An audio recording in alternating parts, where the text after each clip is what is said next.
أعوذ بالله من الشيطان الرجيم بسم الله الرحمن الرحيم الذي خلق الموت والحياة ليبلوكم أيكم أحسن عملا وهو العزيز الغفور صدق الله العظيم সূরা মুলকের দ্বিতীয় আয়াত এটি।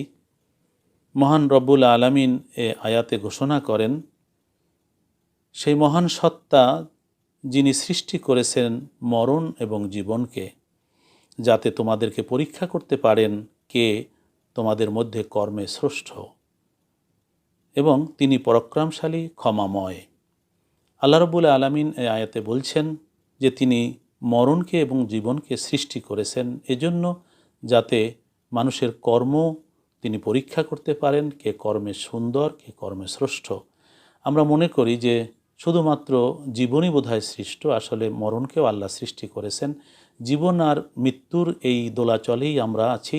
আল্লাহ পাক রব্বুল আলামিন আমাদেরকে পরীক্ষা করেন যে আমরা কে ভালো কাজ করি, সুন্দর কাজ করি, এবং তিনি বললেন তিনি সর্বময় ক্ষমতার অধিকারী এবং তিনি ক্ষমাশীল।